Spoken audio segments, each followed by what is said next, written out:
What is going on, Variety 1707? I am back, yes, back with yet another YouTube video.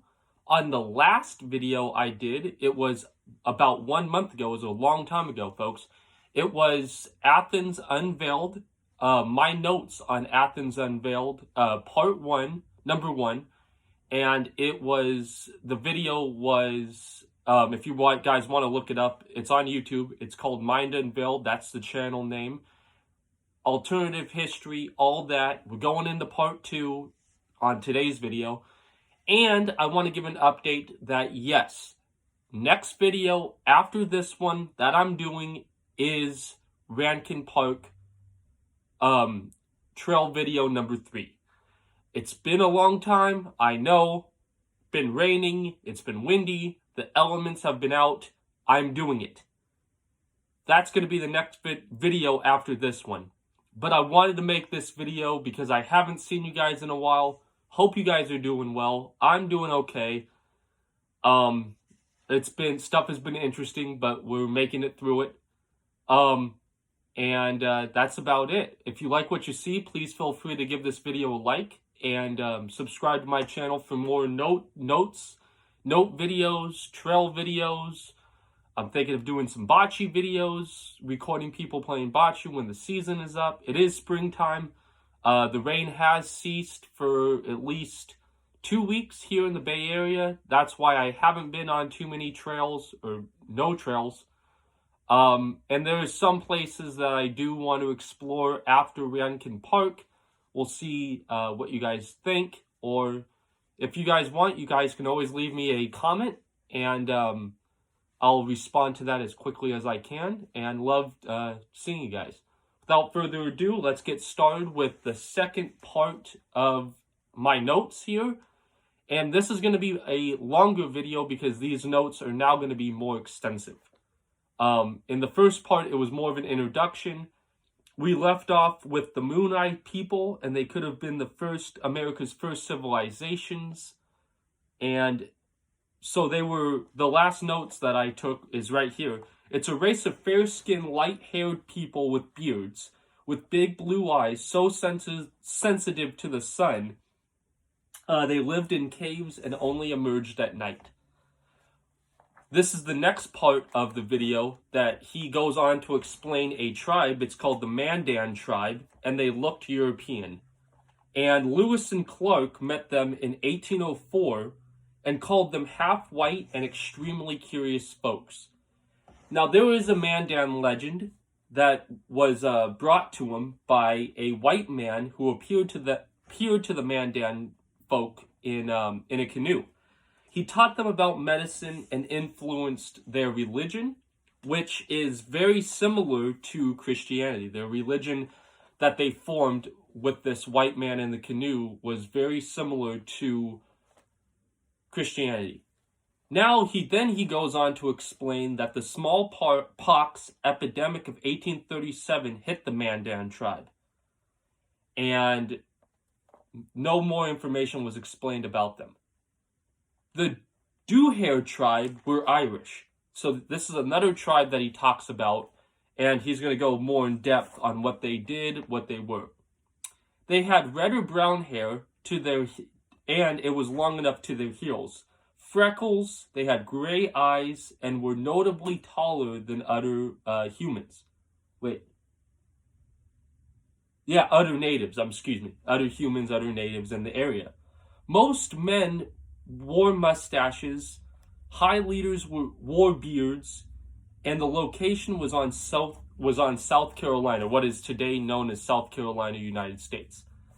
What they did was they herded deer, they milked them, and made cheese with their milk. They were skilled farmers and owned metal tools, which was kind of an interesting scenario back then.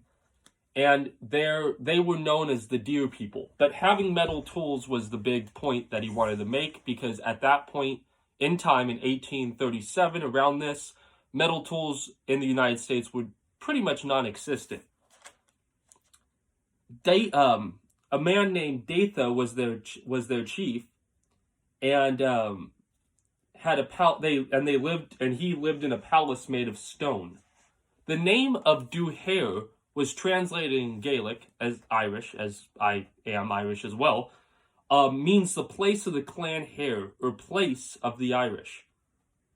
Now, he goes on to then describe yet another tribe that was in the area of South Carolina, Georgia, all this, and it's called the excuse me if I'm mispronouncing this name, Melagenius tribe.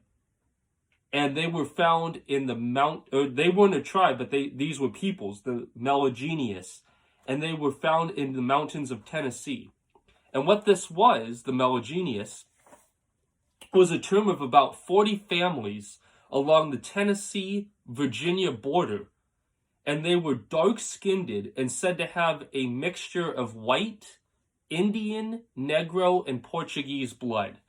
So these were 40 families that were on the line of what it says, Tennessee and Virginia. And they were made up of those that bloodline. And he then goes on to explain, after those folks, he then goes on to explain the Sephardic Jews. The early Jewish communities in the South who immigrated from London and the Netherlands. So we had a bunch of people in this part of the United States at this time. History really doesn't explain these people too well. I love this channel because it explains these people.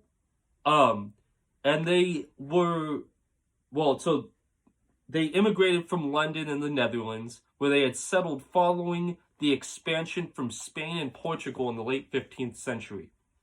Known for having pitch black skin. So these people were known to have very, very dark skin. And they, it kind of goes into the topic. He goes down a rabbit hole a little bit of black nobility, which he said in a future video he will talk about. But that's a whole different subject, which he does tell in the video. He says that's going down a different rabbit hole. Black nobility. It's a pretty. I looked it up. It's really interesting. But he goes back to explain that in Georgia there was a gold rush in 1829, and it started in present day Temkin County, near the county seat of